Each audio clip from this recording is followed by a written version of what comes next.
Well, let me take this opportunity, first of all, to welcome those of you with the media to First Baptist Church Charlotte. We're excited that you're here, and we're excited for a very, very special evening that we're going to be sharing here tonight at First Baptist. Tonight, we have some special guests that are here with us, and I'm sure that you have some things that you would like to ask them and give them an opportunity to share a brief word with you. Tony Perkins is here with me, Senator Rick Santorum, Bishop Harry Jackson, and they're going to be coming here in just a few moments to say a word to you, and then to certainly give any of you an opportunity to ask any questions that you may have. We're excited about the event tonight here at First Baptist Church Charlotte, as we are going to be coming together as a group of believers here in our city, really for a service that's going to, we pray, honor the Lord and glorify Him, and certainly call believers to a critical time that we feel like we face here in our nation. Tonight, the emphasis will be on prayer. The emphasis will be on being prepared, and the emphasis will be on participating as our nation is certainly at a crossroads at this particular time. So we're glad that you're all here. I'm going to turn it over to Tony Perkins, who's president of the Family Research Council, and I'll let him share a few words with you, and then he'll introduce our other guests that will follow. Tony? Thank you, Dr. Harris, and thank you for hosting us for iPledge Sunday. And many questions that I've gotten over the last couple of weeks as we announced we were going to be here was, why Charlotte, North Carolina? Well, let me answer that for you. Charlotte is a city that has obviously become very important in the political tug-of-war in our country. But more important than the political swing state status that North Carolina has is North Carolina obviously is an organized state. We saw in May where they were the last state, the 30th state to pass a marriage amendment with 61% of voters giving approval to that definition of marriage, that historic definition. And Dr. Harris played a key role in that, in working across the state, in bringing the churches and Christians and concerned citizens together. As Dr. Harris mentioned, this is a Sunday night church service. This is not a TV production. This is not an event. It's not a political rally. It is a Sunday night church service in which we're going to have about 2,500 churches and small groups, home groups that will be participating live in this service or delayed through a recording that they'll be airing later this week. And so it's a way for Christians across the country who are concerned about our nation and its future to come together, to be equipped with information, to be equipped with the tools to make a difference in this election. And so the pledge is real simple. We'll be challenging folks across this nation to take the pledge to vote. It includes praying for this election, for the nation and for the churches of America, preparing by being registered and registering 2 friends to vote on November the 6th, and then finally that pledge to vote and participate in the process on November the 6th. Voting not just for the presidential race, but voting on all of the issues, including those 4 states, which Bishop Jackson is going to speak to, that also have marriage amendments on their ballot this fall. So we appreciate you being here, and I'll look forward to taking your questions just in a moment, but I want to introduce one of our other speakers that will be here tonight. We have several that will be here, but I've asked Senator Rick Santorum, who is no stranger to the press corps, who has a message that resonates with Christians across this country and is in sync with what the Family Research Council is doing. And so that's why we are pleased and very grateful to have Senator Santorum with us tonight. Senator? Thank you, Tony. Thank you. Glad to have you. Well, gee, thank you, Bishop Jackson. That's very nice. Thank you very much, Tony. It's great. And Pastor Harris, thank you for having us here, and it's a real honor for me to be here. Tony told me that that he was putting this together, and I felt like I just had to be here. I've said it many times. This is the most important election of my lifetime, and maybe in the history of our country. And I think big things are at stake, and we need to have everybody participating, and that's what this is about. As Mark said, this is about prayer. This is about preparation and participation. And all of those things are necessary for this country. They've always been necessary for this country. That we are a country of prayer, and we are ask God to bless us. But God blesses us and then encourages us to carry out His will. And so that's what we're going to be calling on people across this country to do tonight, and between now and Election Day. And I'm excited to be part of getting people of faith motivated to express themselves in the public square and let their voice be heard. We hear it from the other side a lot, and we just cannot be intimidated by that. We have to be willing to go out and fight for the values that we know made this country the greatest country on earth, and we hope that tonight we'll have a role in doing that.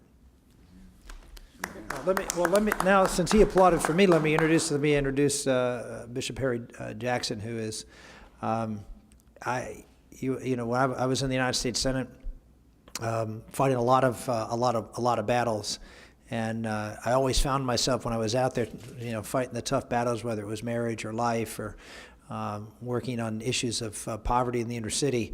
That there was this guy with this.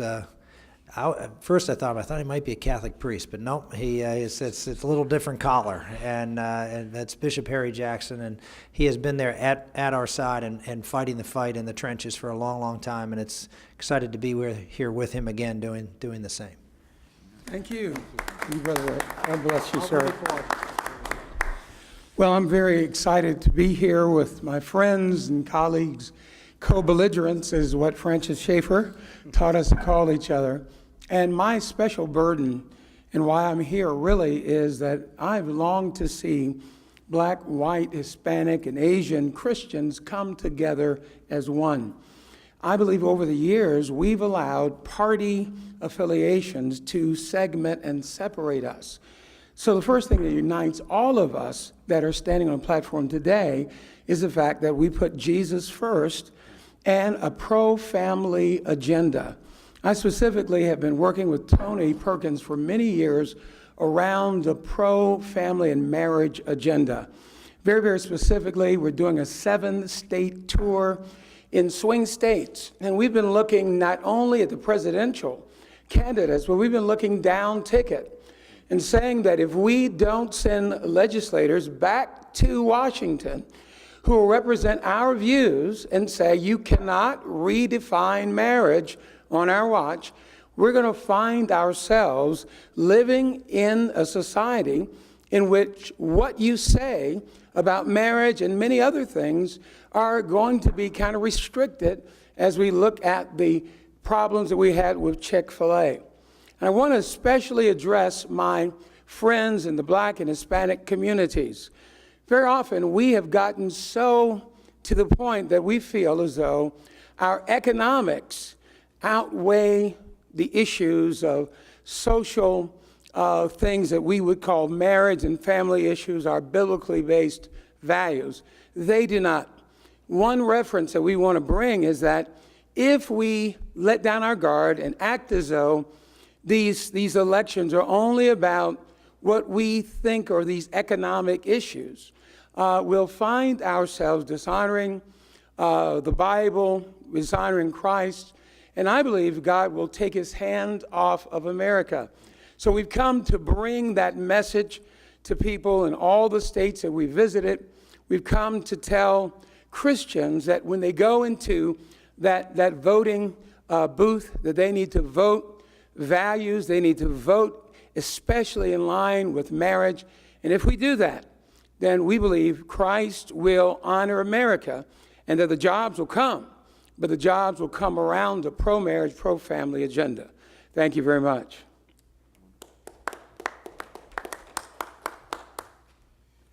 We'd be happy to take any questions if anybody, yes.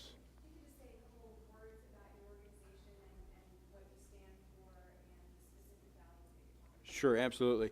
The Family Research Council has been in Washington for almost 30 years now, and what we do is we advocate in public policy issues as it pertains to the family from a Judeo-Christian worldview. We are openly a Christian organization, and we advocate for policy policies based upon those principles. That includes not just issues like marriage and life, but it includes tax policies as well.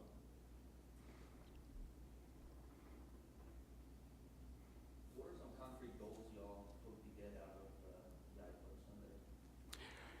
Well, one of our first goals was to be able to reach at least 2,000 churches or small groups, which we've exceeded. Secondly, is that we hope to see over the course of the next 60 days, 1 million people take the pledge to vote at iPledge2, the number 2, vote.org. And we're encouraging people to send that around to their friends.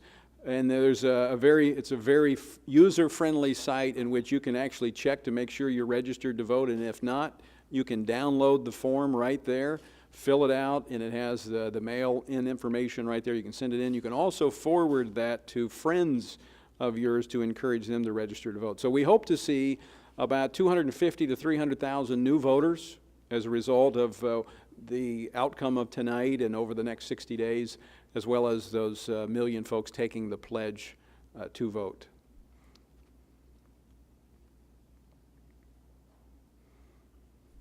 Sort of building on her question, this is for anyone. Do you all feel that America's leaders have lost their values, or at least what you consider as important values? Go ahead, Rick. Well, I think what I've talked about is that the values that were the foundation of our country, the values in our founding documents, the values that, in particular in the Declaration of Independence, gave purpose to the revolution. I mean, there was fighting going on, but until there was a Declaration of Independence, we really didn't know what we were fighting for. The Declaration gave us that purpose. We say all the time that America isn't an ethnicity, it is a value structure. And it's a value structure that's built on the idea that we have God-given rights and that government is limited to protect those inalienable rights. And that we could, in fact, build a country where people would be free, that families and churches and communities could come together to build a good and just society from the bottom up. And we have a leader of our country now, and others, who believe in a very different value structure. They believe that government can perfect us from the top down, that there is some utopian ideal of a good and just and fair society, and that the only way to accomplish that is for you to give up more of your freedom to the government in exchange for the rights that the government gives you that they think are in the interest of creating this good society. It's fundamentally different views of how America can and should function. I would make the argument that the views that they are expressing, which they like to call forward, are really backward.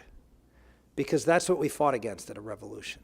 We fought against leaders, royalty, emperors, who believed that they were best able because they were smart, they were well-bred, they were well-educated, they were best able to have you conform to what they believe is in the best interest of society. So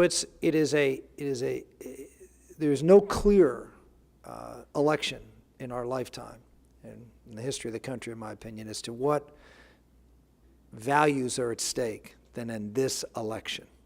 And I'm hopeful that those who listen tonight will see that difference, will see that they can make a difference in believing in those God-given rights, not rights from the government, but rights from God, and the role that the family and the church have played in building a great and just society, and that we can return and have faith in ourselves, not those elitists in Washington, to create a great society.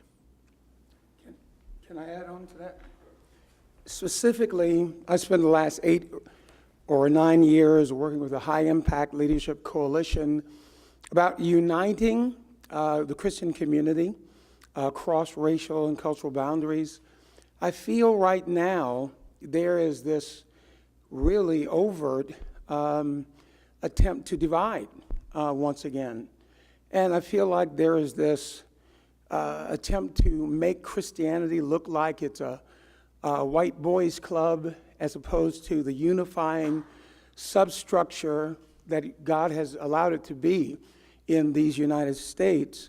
So as an African American Christian who's working with Hispanic and Asian and white Christians around the country, it's amazing how someone who holds fundamental Christian beliefs can be seen as a hater, and even the recent attempts to actually gun people down at Family Research Council is not even covered really in the press.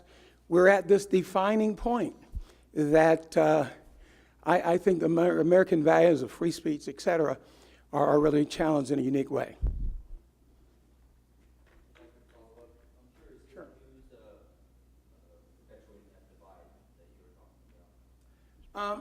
I don't want you to say who's perpetuating. I think it's a general thing that's kind of being perpetuated by, I would say, kind of parties pretty much kind of on the left, if you will, an anti-Christian sentiment. But the idea is this, kind of, we've heard enough from you, traditional guys, just, go back into your corner. We've got this. We can handle the society. It's time for you to be quiet. I was surprised I haven't heard the word Democrat or Republican come from anyone up there, and I'm just curious if you're trying to avoid, being divisive in terms of Democrats and Republicans, but at the same time there seems to be, obviously we have a Republican up on stage, and do you encourage people to vote on party lines?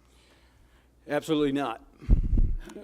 We encourage people to vote their values, their biblical values. In fact, tonight you will see people who have been associated with the Republican Party, folks associated with the Democratic Party. You'll have a Democratic councilman from the city of New York, Fernando Cabrera, who was actually supposed to be here but had to take a later flight and will be here for the event tonight, but was supposed to be here for the press conference.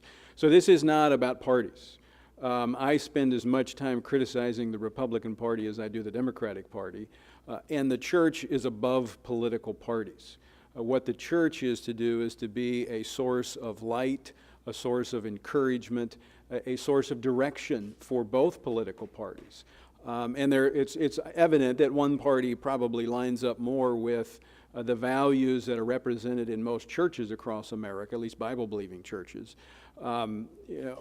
The fact that one party forgot to mention God in their platform and had to go back and change it is some indication of where Christians feel welcomed in that party or not, an indication of that. I don't think that those values are as clear in that party as maybe the other, but this is not about political parties. So you're not going to hear tonight about people, encouraging people to join one party or leave another party. This is about voting your values, your biblical values, no matter who the candidate is, whether they're Republican, Democrat, Independent, as they line up with that value construct that's been talked about here, then support them. That's the message. But the message is we have to be registered and we have to be voting. As an American, we have that opportunity. But as Christians who are called to be salt and light, we have a responsibility to be engaged in the process. Let me just add to that as a follow-up. One of the most powerful things I think that we saw happen in North Carolina on May 8th, when the marriage amendment was on the ballot, is I think we saw people across this state of all races, of all political parties, of all affiliations, that were willing to come out and by 61% determine that they wanted in our Constitution that marriage would be defined as one man and one woman. We have said repeatedly here at First Baptist Church, and I know repeatedly in various areas throughout North Carolina, that there are some issues that just frankly are not Republican or Democrat, conservative or liberal. They are just biblical. There are some issues that are just a matter of right and wrong. And that's important. I mean, when we see the sanctity of marriage attacked, then we have to stand. When we see the sanctity of life attacked, we have to stand. When we see religious liberty being shot out, like lights being shot out by a gun, one by one by one, we have no choice but to stand. Those are just 3 examples, and I could go on, of issues that are not Republican or Democrat, conservative or liberal. They're just issues of truth. And I think that's what you're going to hear here tonight, and it's certainly my prayer that that's what's going to be reflected even in the folks that will be here tonight and will leave here tonight having made that pledge to be involved over these next 59 days.